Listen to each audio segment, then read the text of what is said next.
The haunting silence of deep space surrounded the massive warship as Captain Sarah Chen stood at the bridge's observation deck, her weathered hands trembling slightly as she gazed at the holographic display. The familiar blue marble that should have been there was missing. Earth, humanity's cradle, had been reduced to an asteroid field 3 millennia ago. Yet here they were, the last descendants of the scattered human colonies, finally strong enough to make their return.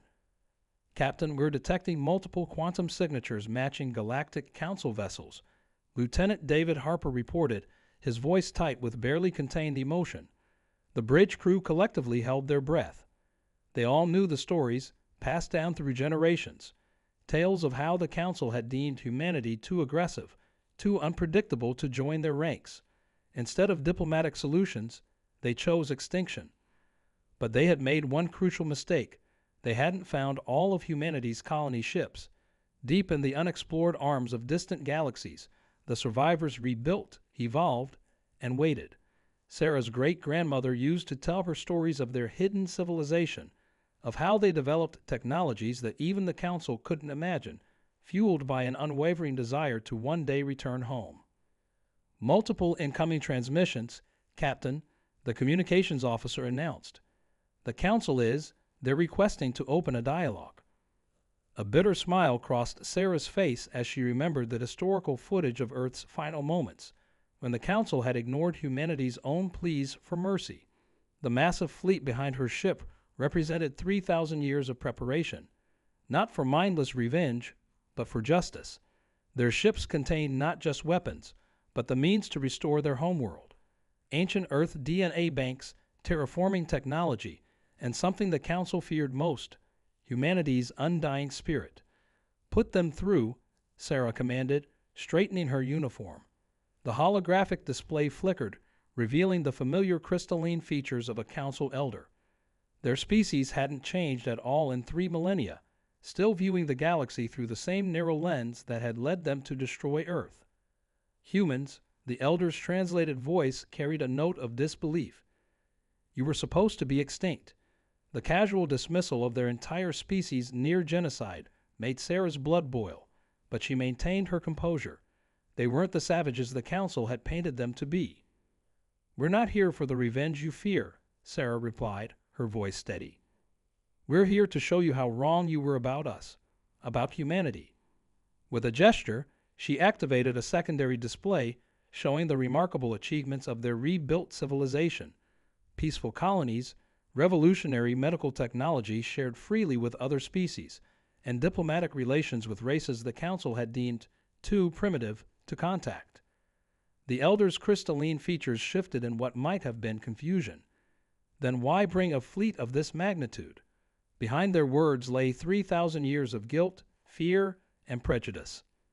Sarah looked at the asteroid field that was once Earth, her resolve strengthening. Because this time, she said, you're going to watch us rebuild what you destroyed. And you're going to learn that humanity's greatest strength isn't our capacity for war. It's our ability to rise from the ashes, to forgive, but never forget. As she finished speaking, the first wave of terraforming probes launched toward the asteroid field. The Council ships moved to intercept, their weapons charging. The next few moments would determine whether history would repeat itself, or if humanity could prove that 3,000 years had taught both sides something about wisdom, justice, and the true meaning of civilization. The fate of not just Earth's rebirth, but the very nature of human destiny hung in the balance as Sarah gave her next order. Hold position, Sarah commanded, her voice carrying the weight of centuries of human perseverance. The fleet remained steady, their advanced shields humming quietly against the backdrop of space. She watched as the Council ships surrounded the terraforming probes, their weapon systems still primed but not firing. The tension on the bridge was palpable. Lieutenant Harper's console lit up with new data. Captain, they're scanning our probes. I'm detecting unusual energy patterns from their ships, something I've never seen in our historical records. The Council had clearly advanced their technology too, but humanity hadn't spent 3 millennia idle. Their own ships housed innovations that would have seemed like magic to their ancestors. Sarah's mind drifted to the classified files she'd studied about Earth's final days. The Council hadn't just destroyed their planet. they'd attempted to erase all evidence that humanity had ever existed.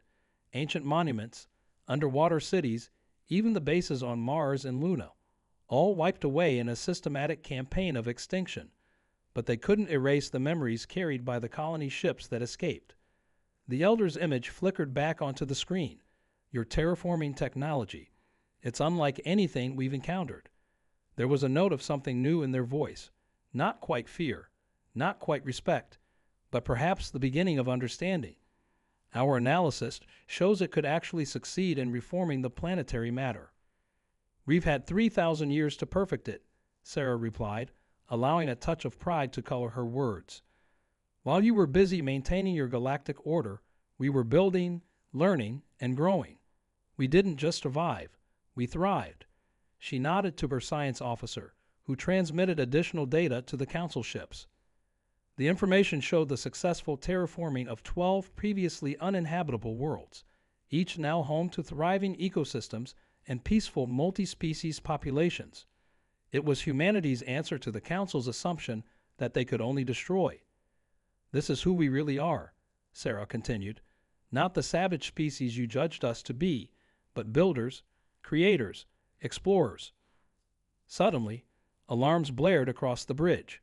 Multiple quantum ruptures detecting, Harper announced, his hands flying across his console.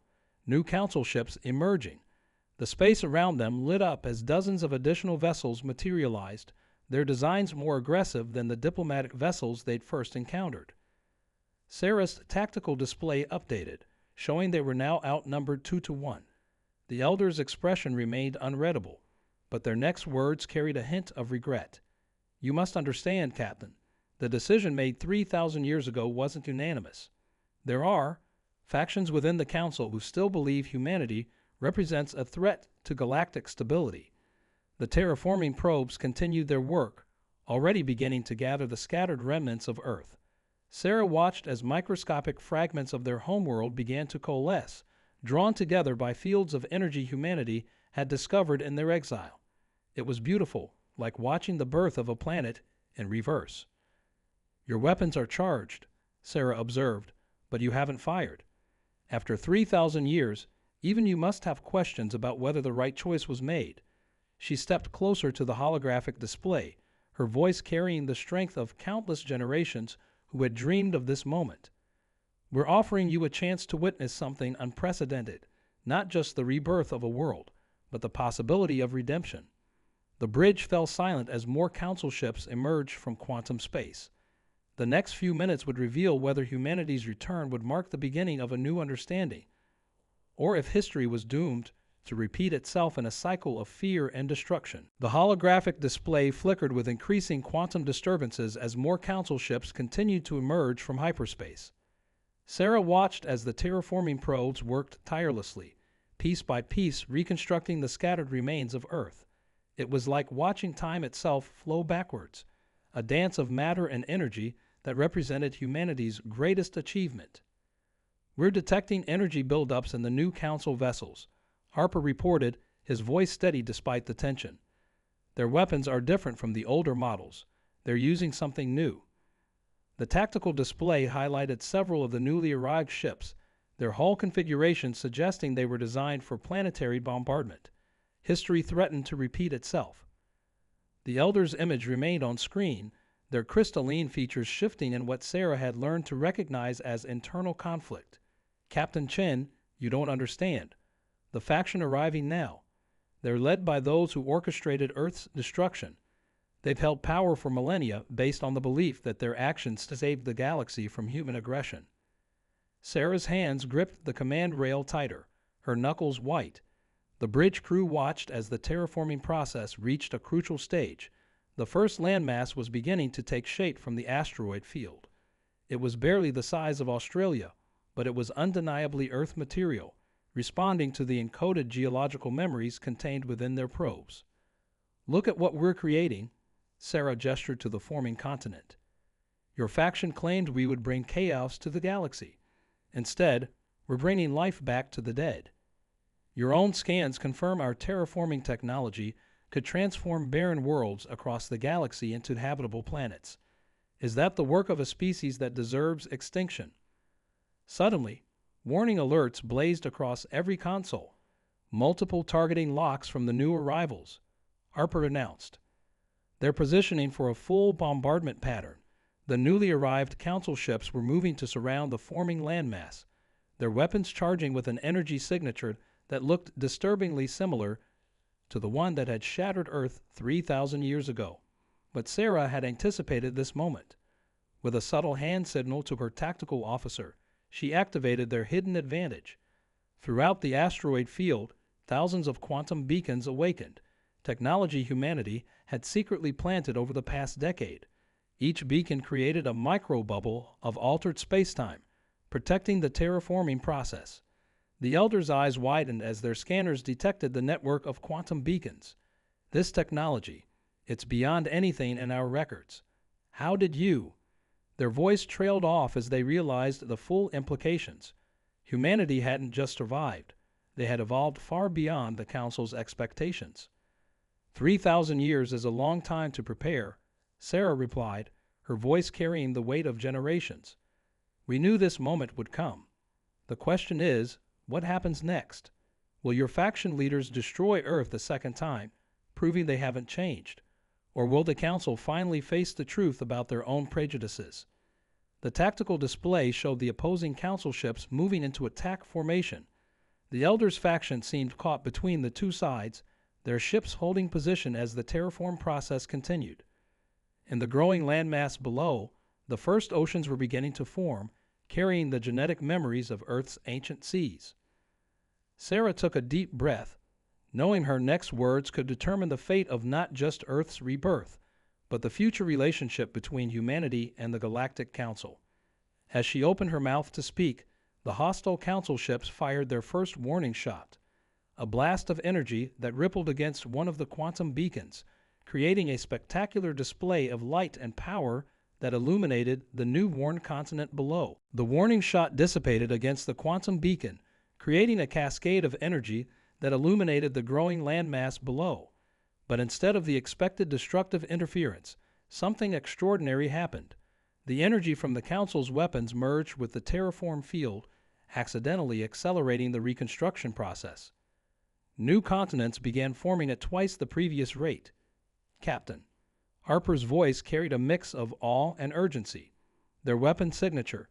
It's identical to what they used to destroy Earth. But our quantum beacons are converting the destructive energy into a catalyst for reformation. That irony wasn't lost on anyone on the bridge. The very same power meant to destroy their world was now helping to rebuild it. The Elders' faction ships suddenly began moving, positioning themselves between Sarah's fleet and the hostile Council vessels. Stand down, the Elder commanded, their translated voice carrying across all channels. You don't understand what you're witnessing. These humans, they've done the impossible. They've turned our own weapon of destruction into an instrument of creation. But the hostile Council ships weren't backing down. Instead, their formation shifted, revealing what they had been concealing behind their massive hulls, a quantum gate far larger than any humanity had encountered in their historical records. The space around it began to distort, suggesting something massive was about to emerge. New energy signature detected, Harper reported, his hands flying across his console.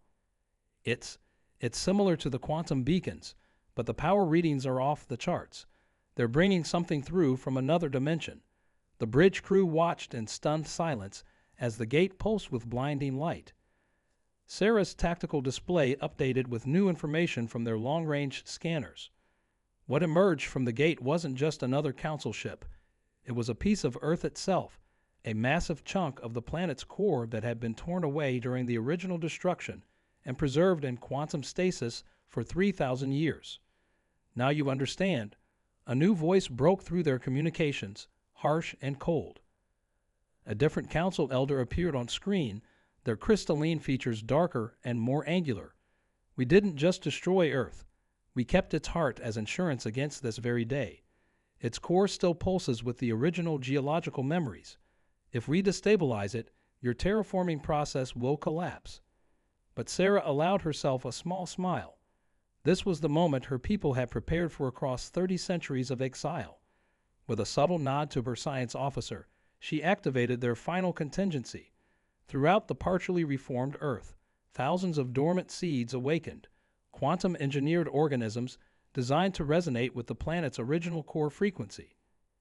"You kept Earth's heart in stasis," Sarah replied, her voice steady, "but we never lost our connection to it. Look closer at your readings.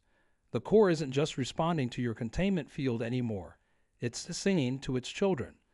The quantum seeds began emitting a harmonic frequency that rippled through space, causing the core fragment to pulse in response. The hostile elders' features shifted in what might have been the first expression of fear ever seen on a council member's face. They had preserved Earth's core as a weapon, never imagining that humanity would find a way to turn this too into an instrument of restoration. But as the core fragment began to resonate with the reformed continents below, a new threat emerged, one that neither humanity nor the Council had anticipated. The quantum harmonics between the core and the terraformed land were creating a chain reaction in spacetime itself. Reality around them began to fluctuate as two versions of Earth, the destroyed and the reborn, struggled to occupy the same cosmic space. The very fabric of the universe seemed to hold its breath, waiting to see which version of history would prevail. The quantum fluctuations intensified, creating a spectral display of two Earths overlapping, one shattered and broken, the other slowly reforming. The hostile council ships held their position, their weapons still trained on the core fragment, while the Elders faction maintained their protective formation around humanity's fleet. "The time streams are colliding," Sarah's science officer reported, her voice tight with concern. "The quantum resonance between the core and our terraforming process is creating a temporal paradox. Both versions of Earth are trying to exist simultaneously." The holographic displays showed the fabric of space-time stretching to its limits around them. Then Sarah understood. For 3,000 years, humanity had focused on the physical reconstruction of Earth, but they had overlooked something fundamental. Time itself had been wounded by their planet's destruction. The quantum harmonics weren't just rebuilding Earth. They were trying to heal a 3,000-year-old scar in the universe. "Your weapons won't help you now," Sarah broadcast to all council ships. "We need to work together, or the temporal paradox will tear this entire sector apart." The hostile elders' expression shifted as their own sensors confirmed her words. The quantum distortions were growing exponentially, threatening to destabilize the very foundations of space-time. Without waiting for the Council's response, Sarah initiated humanity's final protocol, one they had hoped never to use. Hidden throughout their fleet, quantum synchronizers activated, designed to stabilize temporal anomalies. But they weren't powerful enough alone. They needed the Council's technology, the very weapons that had destroyed Earth, to complete the stabilization. "Your weapons," Sarah called out to both Council factions. "They can generate the inverse frequency needed to balance the temporal flux. But you have to trust us. We need to work together, now, or everything we fought for will be lost." The bridge crew held their breath as they waited for the Council's response. In that moment of crisis, something unprecedented happened. The elder from the diplomatic faction stepped forward, their crystalline features resolute. 3,000 years ago, we chose fear over understanding. We won't make the same mistake again." Their ships began reconfiguring their weapon systems, transforming them into stabilization arrays. The hostile elder watched as their own sensors confirmed the growing danger. With visible reluctance, they gave the order. Their ship's weapons powered down and realigned, joining the effort to contain the temporal paradox. The combined power of Council and human technology created a containment field around both versions of Earth. But as the temporal energies began to stabilize, something unexpected happened. The quantum harmonics didn't just merge the two versions of Earth. They began revealing echoes of every Earth that could have been. Through the temporal distortions, they glimpsed countless alternate timelines, Earths where the Council had chosen peace, where humanity had joined the galactic community, where 3,000 years of history had taken different paths. Sarah watched in awe as the containment field channeled these temporal echoes into the reformation process. The Earth taking shape below wasn't just a recreation of what was lost. It was becoming something new, something that carried the wisdom of every possibility, every choice, every path not taken. The hostile elder's voice carried a note of wonder as they spoke. We thought we were preserving Earth's core as a weapon, but we were actually preserving something far more valuable, the potential for change itself. The quantum fluctuations began to settle, and through the clearing distortions, they could see their new Earth emerging, a world born from the union of destruction and creation, of past and future, of human determination and council technology. As the last temporal echoes faded, Sarah stood at her command station, watching the impossible become reality.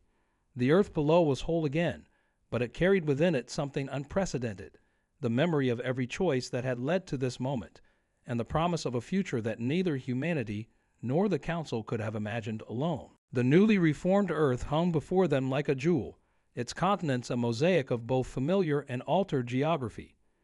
Streams of quantum energy still flickered across its surface, remnants of the temporal merger that had forever changed their understanding of both space and time. The combined fleets of humanity and the Council maintained their defensive formation, but now it was protective rather than hostile. Initial planetary scans complete, Harper announced, his voice filled with emotion. The atmosphere is stabilizing.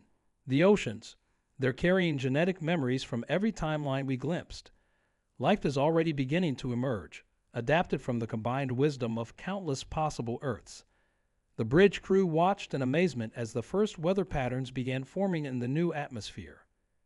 The elder who had chosen to trust humanity stepped forward, their crystalline features refracting the light from the reborn world. For 3 millennia, we carried the guilt of Earth's destruction. We told ourselves it was necessary, that we had no choice. But today has shown us that there is always another way, if we have the courage to seek it. Sarah nodded, understanding that this moment represented more than just Earth's rebirth. It was a second chance for both civilizations. The hostile council ships were withdrawing, their elder silent but clearly impacted by what they had witnessed. The quantum core fragment, once meant as a weapon, had become part of the foundation of this new Earth, its ancient energies helping to stabilize the merged timelines. We've been monitoring the temporal echoes, Sarah's science officer reported. They've left something behind. A network of quantum memories embedded in the planet's structure. Every possible Earth that could have been has contributed something to what our world has become. The displays showed a planet that was both old and new, familiar and wonderfully strange. The Elder's ships began transmitting data, star charts, navigation routes, diplomatic protocols. Consider this the beginning, they announced, not just of Earth's new chapter, but of humanity's official membership in the Galactic Council. We have much to learn from each other.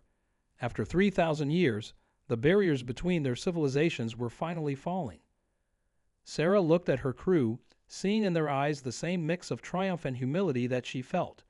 They had come seeking justice, but found something far more valuable, the power to turn an ancient wound into a source of unprecedented growth. The quantum beacons throughout the system powered down, their energy now permanently woven into Earth's new matrix. Send word to the colonies, Sarah commanded, her voice carrying the weight of history being made. Tell them Earth awaits their return, but remind them that we're not just coming home, we're building something new. Already, she could see the possibilities. A world that combined the best of what humanity had become with the wisdom gained from their long exile. The hostile council elder spoke one final time before departing. We preserved Earth's core believing it would protect us from humanity's return. Instead, it protected all of us from our own fear and prejudice. Perhaps that was its purpose all along. Their ships vanished into quantum space, leaving behind a changed galaxy. As the first shuttles prepared to descend to the surface, Sarah stood at her observation window, watching the clouds swirl across their reborn world. In the end, humanity's greatest revenge hadn't been destruction. It had been showing the galaxy a better way. The Earth below them was a testament to that truth, a living monument to the power of transformation. The quantum echoes had faded, but their legacy remained, written in every atom of their new home. Earth was whole again, not just as it had been, but as it could be. A world born from the union of past and future, of destruction and creation.